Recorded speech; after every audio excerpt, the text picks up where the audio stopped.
archaeologist. Sure. And I was working with a number of university professors of starting the New Archaeology Review, which was my magazine. And these guys, they were all for me as long as, as far as, having a platform that was consistent with their theories. But the minute I started to deviate from those ideas, when I started reading books like Graham Hancock's Underworld and Graham Hancock's Fingerprints of the Gods and the works of Robert Schoch and different people of that nature, if you will, I really started to draw their attention away from me, and they really started to resent me, and they didn't want to deal with me anymore. So I said, to hell with them, go to your universities, teach your bullshit, whatever you do, and I was willing to take the risk and go into something new, and I started to deviate from that. I really started to research more in depth the history of mankind, and I started to apply that to a theory that I had when I was growing up about the Terran race, which was the human race, united and strong and forever dedicated to space exploration, things that were inspired by my research into science fiction and things of that nature, some of the work of Arthur C. Clarke and G. Roddenberry and others of that nature, some of the great science fiction minds who, even though they were writing fiction, who really had the grasp of what our destiny in space was. And that was my main goal, was to proliferate that type of viewpoint. And I figured that through archaeology, through mythology, through ancient mysteries, I'm creating a consciousness for the Terran race, a new viewpoint which will endure, for generations to come. And I want to put that down. I want to put forth a legacy for the Terran race, for the future, for our children and our children's children. Right on. I've heard you mention the Terran race before. And I've heard you mention the Terran society that you were trying to start up. What is that? It's something to try to unify humanity? Yeah, the Terran nation. I believe that together we can do anything we choose to do, that we are united and strong if we are together. Together we are unstoppable. Divided we're worth nothing. And only through unity and common purpose and the unification of Terra and its people will we find true satisfaction with ourselves and our future. Okay, I mean, I agree, but how do you think you do that? Do you think you can do that in a capitalistic society? Well, it has nothing to do with capitalism. I mean, capitalism is compatible with that idea. But how do you get people to work together? Well, the thing is that you have to have a strong ideal, and that ideal must permeate through everything that you do.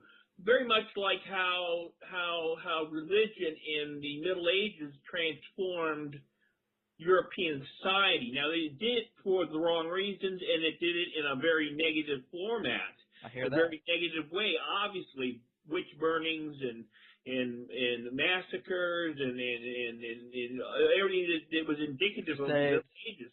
Yeah, exactly. But if it was used in a positive manner, if there was a strength, a purpose that was infused into the masses, there would be a new consciousness, and this new consciousness would permeate throughout the whole world. And that's my goal, is to create a consciousness. And that's much better than trying to create a government that would then solely try to institute an authoritarian regime that would try to institute such a unity. That would not work. That would not, history has proven that those types of governments do not last. At the same time, we've been proven that a government gone awry with no sense of purpose, that doesn't work either. So we need a system in which capitalism, yeah, sure, it'll go fine with it. There should be no problem. All capitalism is an economic system. All it is a way to create production and to create goods and services. It's an economic system. That's all it is. It's not a way of life. It's not a religion.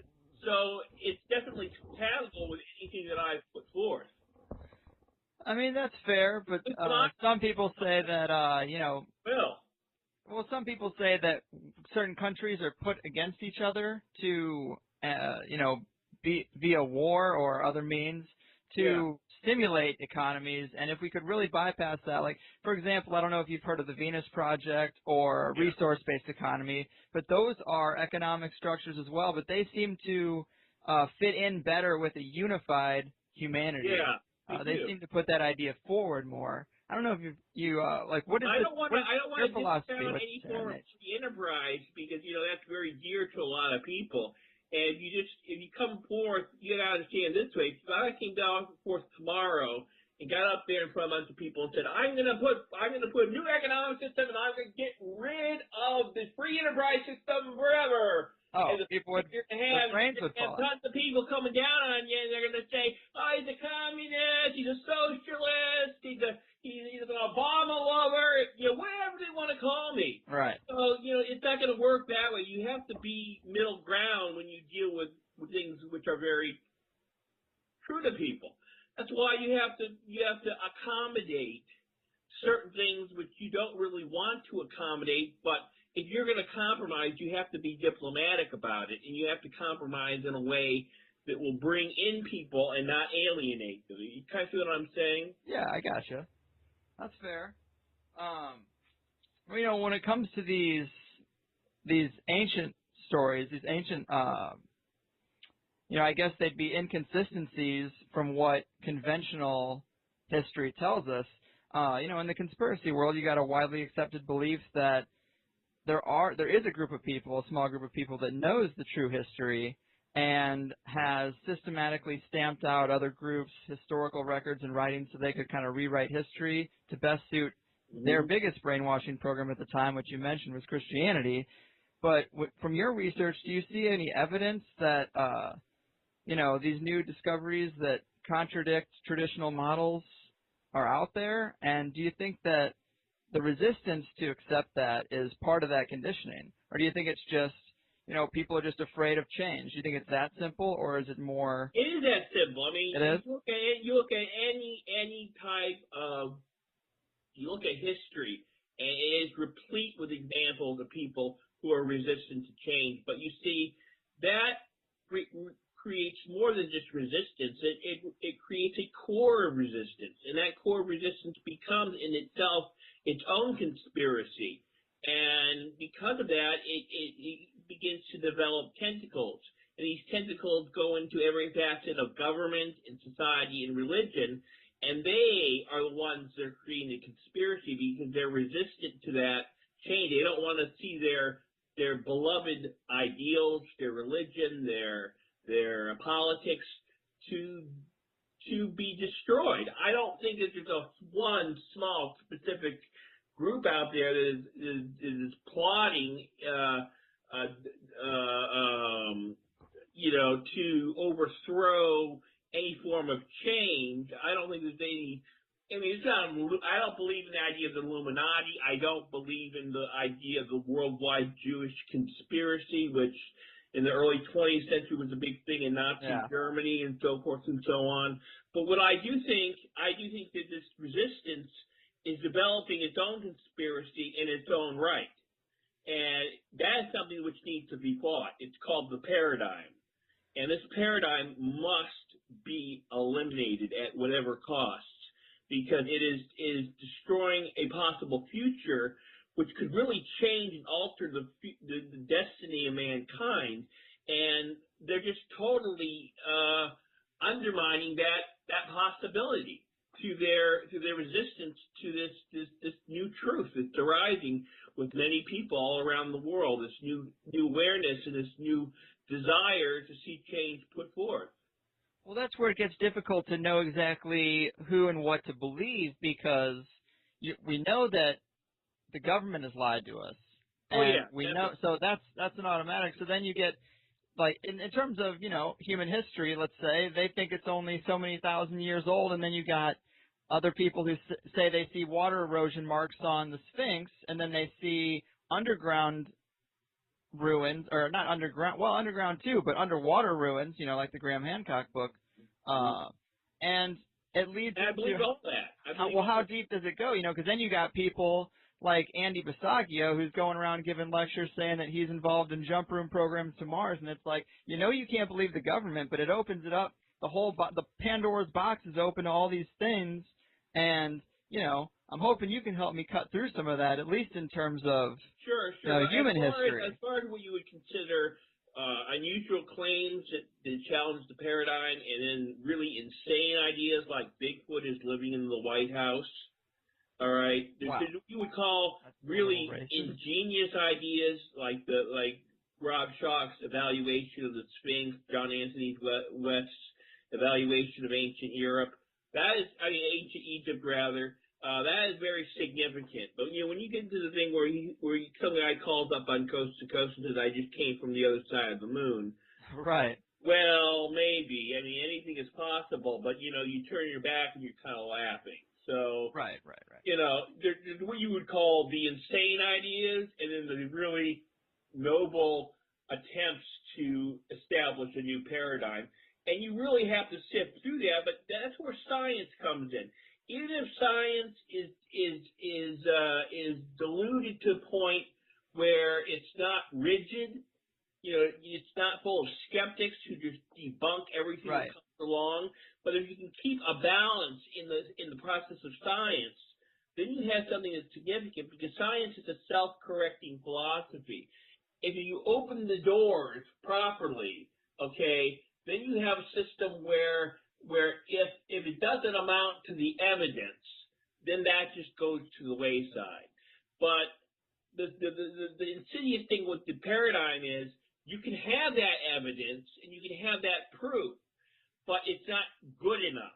They still want to debunk it regardless, and they want to take their own ideas and they want to grasp onto it and distort it and put it in a point that it doesn't have any validity whatsoever, even though it might have that validity. Well, what do you think is the most damning evidence that you've seen that really does create a situation where it really can't be denied, and we really have to look at it, and we can't turn the other cheek in terms of our origin stories? What is the most damning evidence? The world is replete with such examples, and let me just go over a few of them. Let's do it. The first of them is Göbekli Tepe. Are you familiar with that site? I've heard about it. Yeah. All right. Let's describe it for the people. For the past 300 years, the story has been that ancient Sumer has been the original civilization. That before ancient Sumer, before Mesopotamia, there was no significant form of civilization or advancement or massive structures. But then all of a sudden, around the mid-20th century, we were starting to discover evidence that this is not the case. We find Jericho, which dates back to 9000 BCE. We have Catalhoyuk in Turkey, which dates back to about that same time. We have several other sites in Turkey that date back to well before that period. But when we discovered Göbekli Tepe, we have a structure which dates back to 12,000 BCE. That's old. That's old. That's 14,000 years ago. And according to mainstream archaeologists, there should not have been any form of massive structures or architecture 14,000 years ago. There should have been people huddling in caves. And even though the archaeological community is not against it, they openly admit and research and document that Göbekli Tepe is a verifiable fact. It's right there for you, and they know how old it is, and so they basically agree on that point. But at the same time, if you read any of their textbooks from high school or college or even elementary school, which is submerged on the ocean bottom, it dates back to 75 million years, and that is a verifiable fact. Now, when you look at that, you see things that could not be natural formations?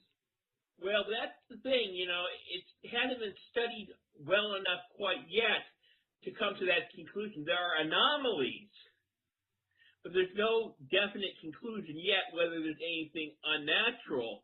But the fact that that structure exists can only bring up possibilities in one's mind about what on Earth could exist down there if we were to go and do some type of submariner excavations of the site. Now, is that really possible right now with our present technology, considering the fact that it's all the way up the ocean bottom, the bottom of the North Sea? But if we look at it and see the fact that it's valleys and mountains and river systems, and you can only wonder, is this possibly some type of civilization? Now, you have to look at it from Kramer's perspective, Michael Kramer's perspective, who he always says that, humanity is more than just a couple million years old. Its existence and its civilization goes back, several million years. Now, if that's the case, then it makes it possible, if in fact what he's saying is possible or true, that this structure could have once contained a human civilization. Sure. Now, what makes him say that it's millions of years old? Well, he didn't say the site was millions of years old. He says humanity's millions of years old. Right.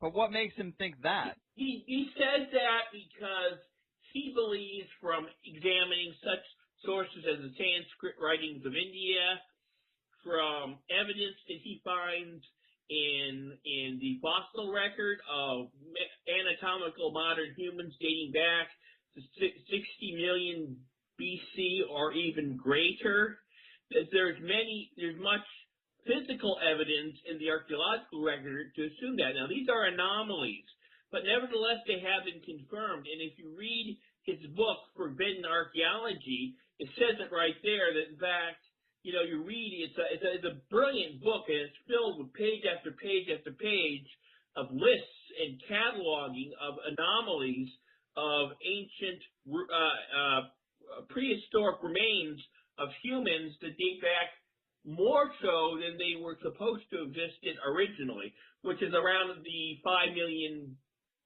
BCE mark. Mm-hmm. It goes back 65 million years, 600 million years, even greater. Well, let's talk about the methods. I mean, carbon-14 dating is the only thing I've ever heard about as far as things that, and water erosion. That's another method of determining age. But how reliable is carbon-14 dating? I've heard that it's not quite as reliable as people once thought it was. Well, that is an idea propagated by the Christian creationists who are unsatisfied with the conclusions put forth by evolutionists. Yeah, God planted fossils to fuck with us. Yeah. Yeah, so basically... So there's no one credible that thinks that carbon-14 dating isn't reliable. That's pretty much... It's pretty much standard that that's the method that's trusted. Yeah, exactly. Gotcha. So, is it carbon dating that is dating some of these things so far back? It's based on carbon-14 dating and sedimentation layers that was used to determine the age of these ancient anatomical modern humans that dated back 65 million years. And that's dinosaur time. Exactly, and that's what's amazing about it. So how is conventional science able to deny this? I'm a believer in the antiquity of the human race. At the same time, I'm not so much into Kramer's idea of pure energy devolving into base matter and the spiritual aspect and the New Age stuff aspect and all that. I definitely believe in a sense of an evolution of the human race. I just think it goes back much farther than we originally thought. So how is conventional science able to deny the dating on some of these structures? They don't even approach it. It's off the table. They just turn a blind eye. They don't even want to know. I mean, there's plenty of sites in Peru also, not necessarily date-wise, but just structurally they're so intense they would be hard to build for people of that age. You got the Machu Picchu, Machu Picchu. Is that Machu Picchu? The ancient aliens talk about it all the time. Yeah, I think they're calling Pamapuku, I think it's called. It's in right next to Tiwanaku. Yeah, I think one of them has. I always get that name mixed up, Pamapuku or Pumapuku or yeah. What the hell? That place, the thing in Peru. You know? It seems pretty crazy that we'd be able to build that without any type of serious hardware. You know, like they apparently just built it with. That's where I come in with my theory of giants. I think the myths that we have grown up on about giants and gods, I don't believe they're misconstrued extraterrestrial encounters at all. I think they are, in fact, remnants of a very ancient memory of real gods and real giants that once inhabited the Earth, that evolved on this planet over billions of years. I mean, our planet, you got to think about it, is 4 billion years old. In that time, there's plenty of time for a advanced race to evolve. Why just because this is all we know so far about human evolution, why does that preclude any other possibilities? And even right now, as I'm saying this, it's just a possibility, and I've taken that possibility and I've speculated on it. Right. But I admit it's mere speculation at this point. There's not a whole lot of proof other than the mythological preponderance of the fact that we have so much about that in our ancient mythology that it must mean something beyond just people sitting down and making up stories.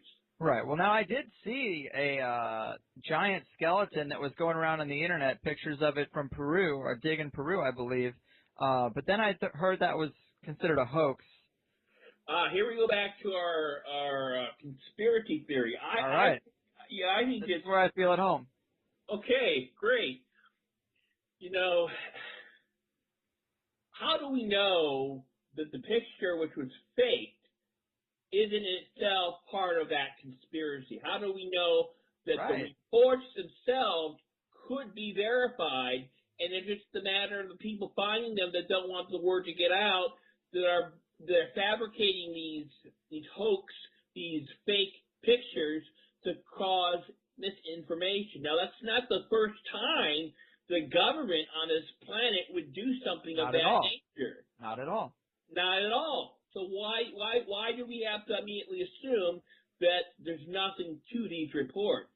I mean, a lot of people claim to have seen it, and there's been a lot of mysterious activities in those deserts in India and Afghanistan and Saudi Arabia, which were the main sites that these things were discovered in. Right. You know, it's like maybe that's why our military's over there. Yeah, you know, I've heard that theory. Our military's over there. Why not? What would exclude the possibility that it's all part of some conspiracy to begin with?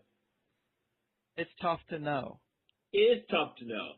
But you have to at least talk about it. You have to at least bring that possibility up. And that's something that I have done in Clash of the Giants.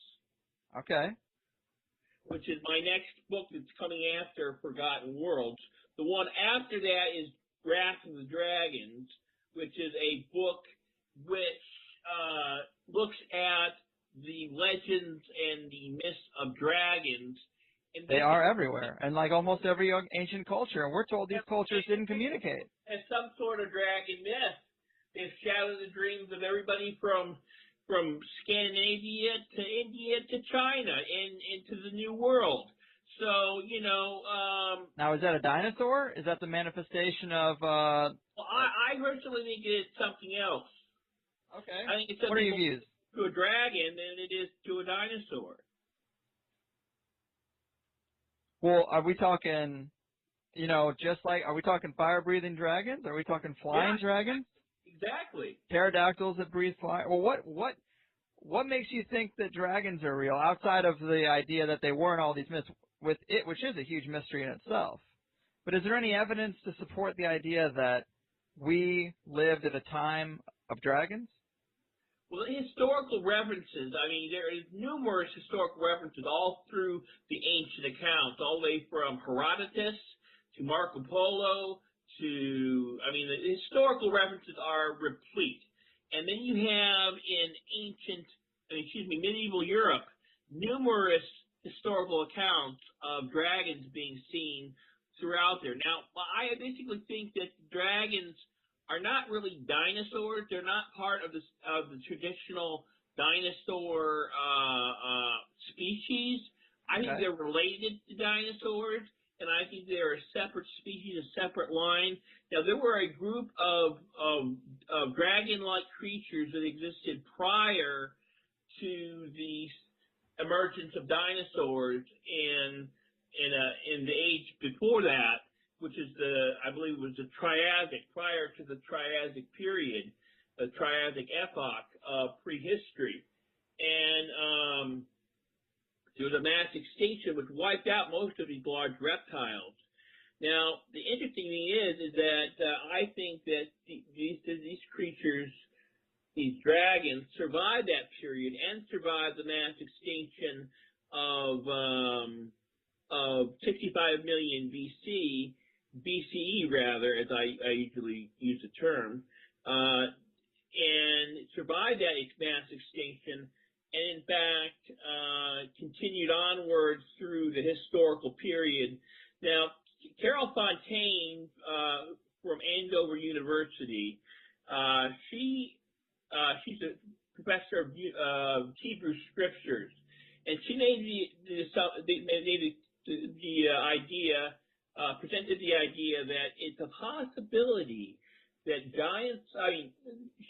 dragons were real, but they were so prized for their bodies and their medicinal purposes and their wealth, much in the same way we drove many other creatures to extinction for their pelts and their feathers and their but we drove these creatures to extinction because when you look at the historical record, ever since there was a reference to a dragon, there's reference to a human being seeking it out and trying to destroy it, at least in the Western sense. Right, and that is true. But if these creatures, survived a lot longer than dinosaurs, why aren't we finding the dragon bones? If they're fossilized, they would come around from the same time period. Unless, of course, they were from a period, say, from the age of mammals, in which, you would have an example, they would be dated to the age of mammals. But if they were found in a strata that was, say, from the Cretaceous period or the Jurassic period or the Triassic period, there would be no telling or no differentiation from them and some other species of dinosaur. Okay. Now, have we ever found human remains that old? Yes, we have. We have? We have. Where was that at? Because is that common knowledge? Because it doesn't seem... Oh, yeah. You just go in, you take out forbidden archaeology. In fact, I think it's like on page 225 of forbidden archaeology, they have more than one example of anatomical modern humans being found that old. Wow. Yeah.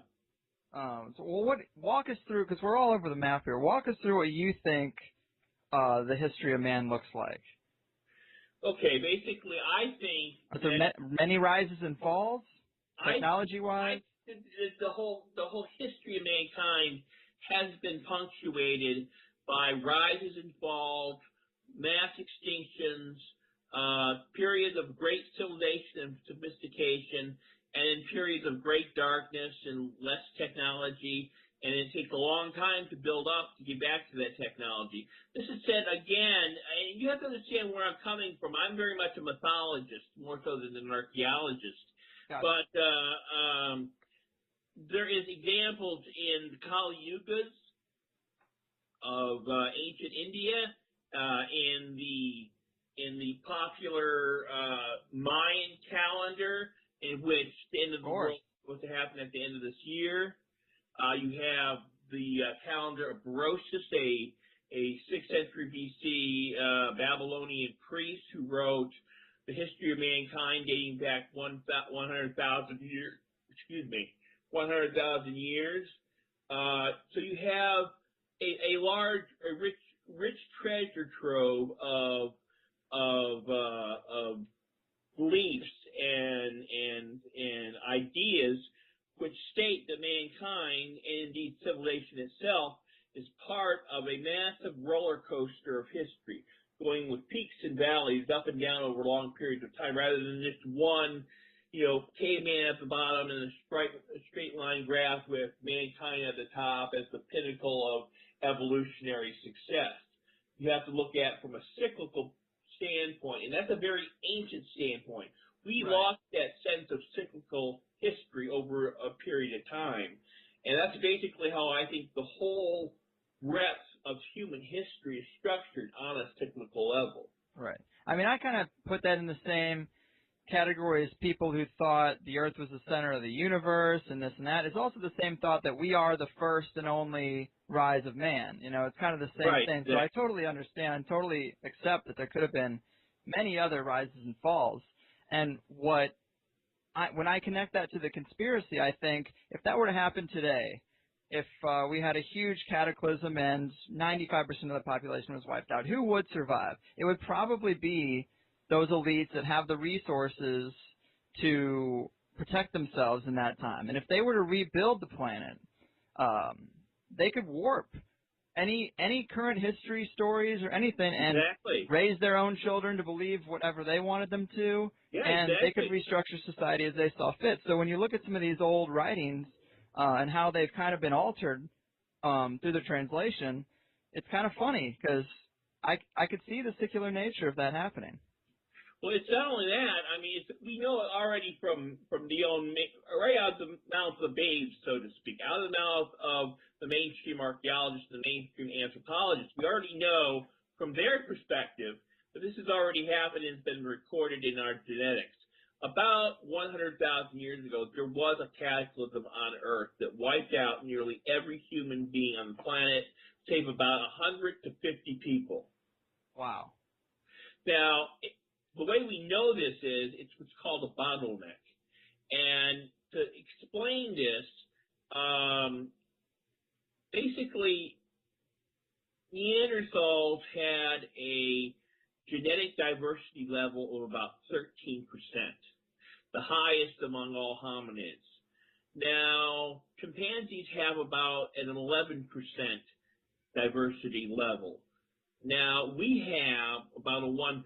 That means that every difference that we see on this planet racially, ethnically, is 1% of that general diversity level. Gotcha. Now, originally, we had a much higher diversity level, but because we were trimmed down to such an extent, we went through a period in which so many of those genetic codes survived. So at the end, we only had a much smaller amount of diversity, and that decrease in diversity is a lasting testament to the fact that there was a great cataclysm that just about wiped out the whole human race, and then we started again about 100,000 years ago. Right on, yeah.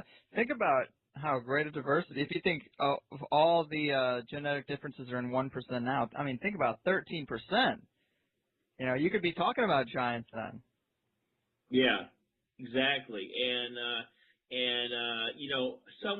was on an interview with Mark Murphy yesterday, and he was commenting the fact that, in the ancient Indian depictions of India, many of these gods had blue skin, and really that's not too far from the truth. We had no idea what color skin, all the varieties of skin tone there was back then.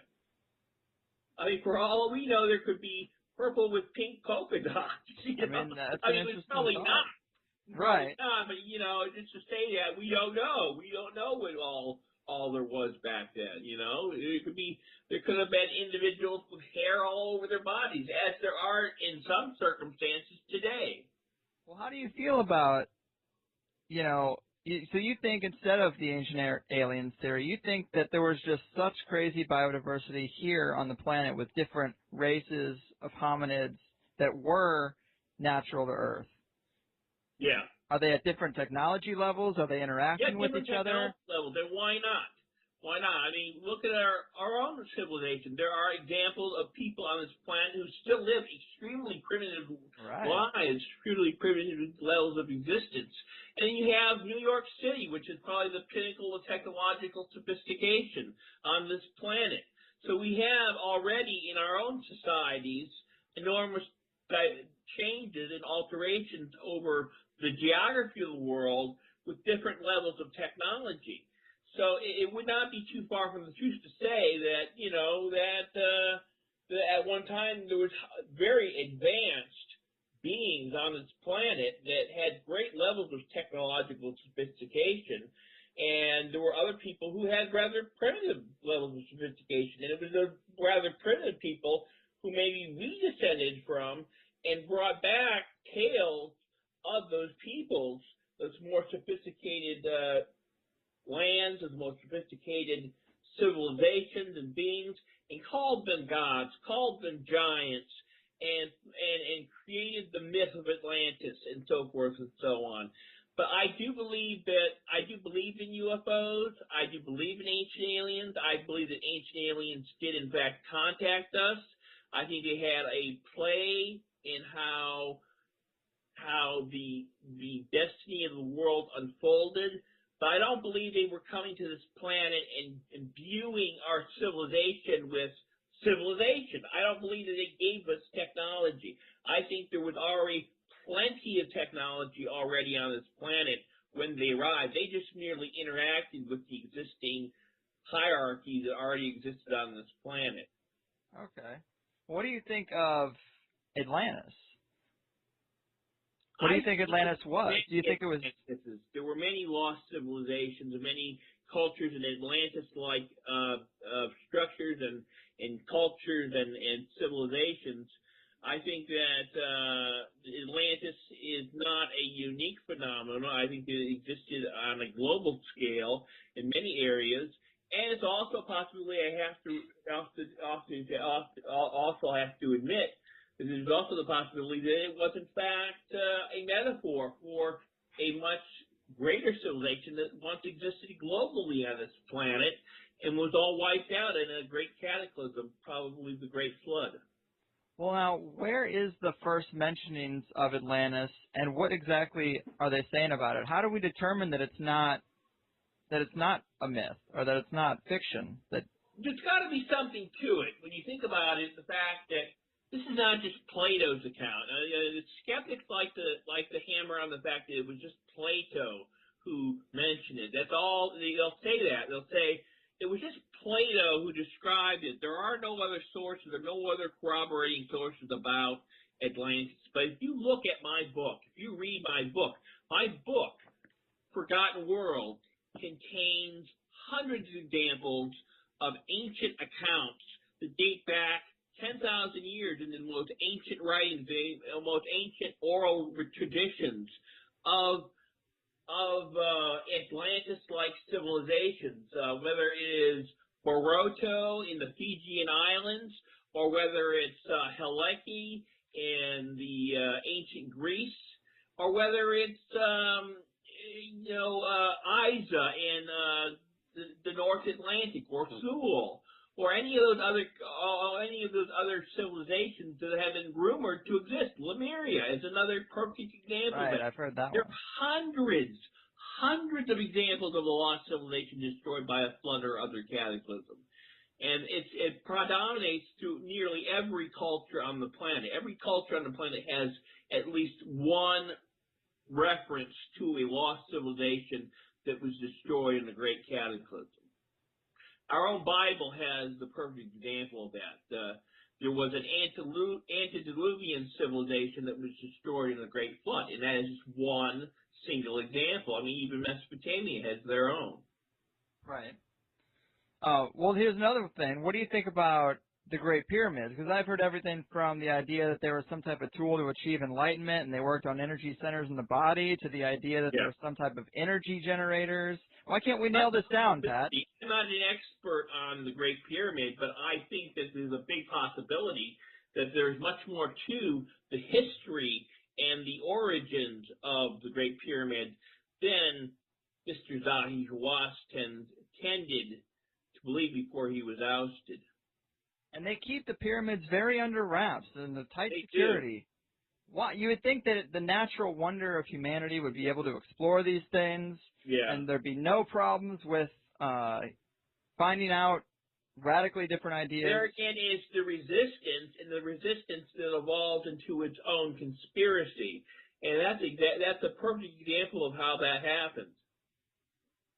It is. They don't want their prestige as a nation who had the ability to create these great structures and needed no other outside influence from Atlantis or any other civilization to create it. They want to maintain this as an Egyptian invention, an Egyptian miracle of wonder, so they can claim it as their own.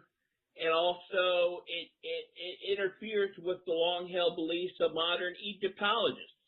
And they don't want to give up their prestige. I mean, why wouldn't they?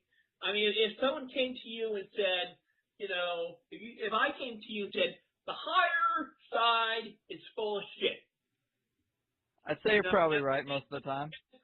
I had some skeptical debunking of your show. Would you not have resistance to that? And that's what they're having to people like John Anthony West, who I think is a hero, fight against the paradigm, and Robert Schoch, my good friend, who wrote a foreword to my book, Forgotten Worlds, who is a hero, who is a martyr, who is the most, I think, the most daring of modern academics, who can teeter on a level between modern academia and this new alternative way of thinking. Wasn't it funny that this new alternative way of thinking, this Terran race idea, coincides with the idea of a resource-based economy, and it's all kind of coming together this year. I've heard more about it this year than any other year previously. I know my sample size is small at 27, but I do feel like it's kind of interesting that we're facing almost, it seems like we're on the brink of a breakdown of our current structure, and at the same time you're seeing a lot of people come together with new ideas, and a lot of those ideas involve working as a global society. Yeah, and I don't know if it's 2012 itself, the date that is imbuing us with this new sense of change. I think that more or less it's in the back of our mind. We were thinking about the date, right. And the date it signifies a chicken or egg thing. Yeah, and I think we're just in our own minds, we're reflecting on that, and we're doing it almost automatically without us even realizing what we're doing. And manifesting that destiny. It's kind of interesting, because you look at it and you think, man, if this was to end, what could we have done better? And then you start thinking, man, we should really fix some of this shit. Exactly. Exactly. You're exactly right. So, it's an interesting thing. Now tell me about this Mexico trip you got coming up in 2013, because that seems pretty interesting. Yes. I was planning on going down to Mexico, and that's been put on hold. Now, the reason it's been put on hold, unfortunately, and I feel really bad about this, I had to put that on hold because the guy who runs the touring company is a Mormon, and once he got wind of my views on the way I believe, he doesn't want to deal with me basically. But, that's how that fucking ass, Yeah, I mean, I was looking at that trip. I was thinking about that trip. Yeah, it's a great trip, but he doesn't want to deal with that. But anyhow, so basically, I do think that the good news is of all of this is there's a big India trip planned. Okay, yeah. Is there a discovery going down in India? We are actually, my friend Akshay and I, who is a native of India, we're going to go down there, and we're going to spend 2 months just traveling around India, documenting all the ancient sites, all the culture, and when that's done, those tapes are going to provide the promotional material is we're then going to make into a small documentary, a series of short documentaries that we're going to put on YouTube. Nice. And out of these productions, we're going to have a touring company. Oh, that's nice. See, now you can bypass that Mormon and just start your own. Exactly, and that's what we're going to do. And once we get that thing going with the Indian side of it, we're going to go back to Mesoamerica, and we're going to go back to Peru, and we're going to have our own tours there as well. Now, that's what I would like to do, because you can go to these sites. I'd really like to go to Peru, but then I think about if I were to go there, I would probably be getting a conventional tour, and it really wouldn't be as interesting. Do that? No, nobody. So I think that's a great idea. You got to start a touring company that focuses on the alternative side to all these stories. Yeah. And these crazy sites, and pointing out what about these sites is so insane. That's what I'd like to see. I don't want to hear a tour guide just be like, oh yeah, that's kind of a mystery. We don't really know much about it. I'd like. I think that there is some small group or some special interest group is ultimately influencing what they're doing. Now, what do you think their motive is? Is their motive to just keep things as they are? I think that what they're trying to do, Greg, is that I think what they're trying to do is keep it very Egyptian. I think it's a matter of national pride. I also think it's a matter of Egyptologist pride. I don't think they want to ever give up their monopoly, their right to determine history. And I think that's a natural human impulse to want to preserve their side of it. I mean, you just look at the religions throughout history. It's been a nature, they want to preserve their view, and any other view, damn be it. Fair. Do you think they've made discoveries inside the pyramids that they're hiding, or do you think they're just... I have no doubt. I would not be surprised if they found many things which maybe Hall they of Records. Yeah, well, maybe they found it and kind of had an idea of where it was leading to, and they said, we're just not going to touch this. We're not going down that road. Yeah. I think that in many cases that's the situation. They don't want to know themselves about the destiny of mankind and the history of mankind and the whole Terran race theory, which is now emerging. I think not necessarily with me, but with the whole community of the Earth. Like you now, why Terran? What's Terran? Why Terran race? Okay, well, Terra is the goddess is the ancient goddess of the Earth, Terra, and for a long period of time, Terra was a reference to the Earth. Okay. Now, in the 20th century, many of the existing visionary writers, and some of them were science fiction writers, began using the term Terran simply to describe it was a word which meant earthling in their literature. But I took it as almost a racial identification, a racial idea, an idea that we have a nationalism at hand which is not related to a nation state. We have a racialism which is not related to any specific ethnic group or race, but a racialism of the planet and a racialism of the entire species, a feeling that we are one people and that we need to create a state which will embrace all people of Terran blood. Okay. And only by doing that will we ever have the moral justification to go forth and accomplish our destiny, which is to go back to space. And basically, space is the promised land, and we are the chosen people, not the Jews, but the human race is the chosen people. I hear you. I mean, do you think there's extraterrestrials that are trying to help us realize that? I mean, I'm not saying anything against the Jews personally, but what I'm just saying is that they may be the chosen people, but we're the greater chosen people. Gotcha. The human race is the greater chosen people. There might be some Jews in there. A destiny greater than ourselves to fulfill this fate in space. Gotcha.